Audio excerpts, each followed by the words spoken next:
Hi guys, I'm Roger Knowles and welcome to the AlwaysGamesTV news update. Now I have to admit there's not been a huge amount of information that's been released on Middle-earth Shadow of Mordor since its announcement earlier this year. So I've been scouring across the internet seeing what other information I could possibly find that I may have missed before. Now one thing I did actually come across was actually on Twitter, and it was from the @MiddleEarthGame account. Somebody had asked Monolith whether or not there would be any co-op within the actual game, and they had replied with, "Alas, no co-op. Shadow of Mordor is being crafted wholly as a single-player experience."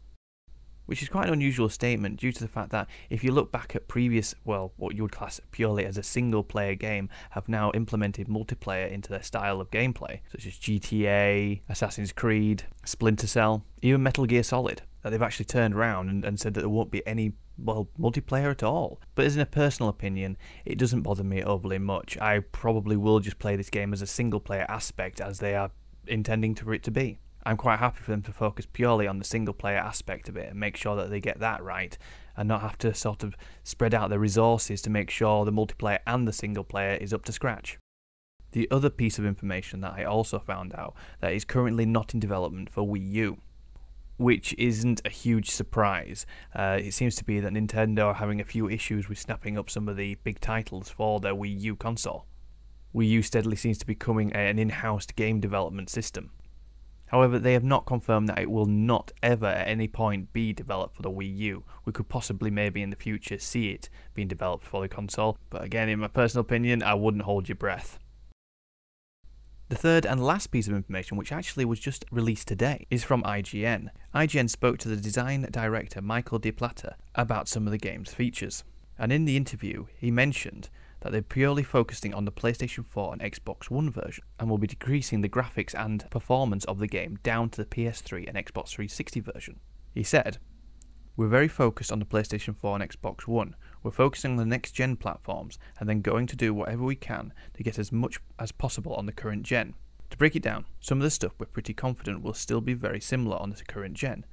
The core mechanics like combat, stealth, ranged and movement, the basic controls and gameplay, that should all be really solid.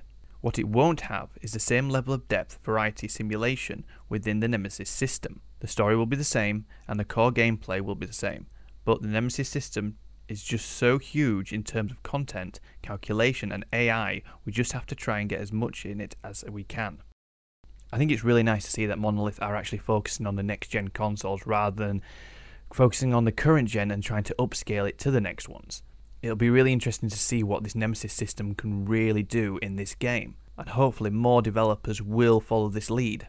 I personally own a PlayStation 4 and not an Xbox One, but I really want to see what it's capable of doing, and not having to get previous gen games come through to this one and sort of have them upscaled. I'd like to see games which are purely made for the PlayStation 4. Middle-earth Shadow of Mordor will be coming out later in the year on PC, PS3, PS4, Xbox 360 and Xbox One. Anyway guys, thank you so much for watching. If you want to keep up to date with the Middle-earth Shadows of Mordor news, please subscribe and more videos will be coming soon. Don't forget guys to follow us on Twitter and check out our website, AlwaysGamesTV.com. I'm Roger Knowles, this is AlwaysGamesTV, we'll see you next time.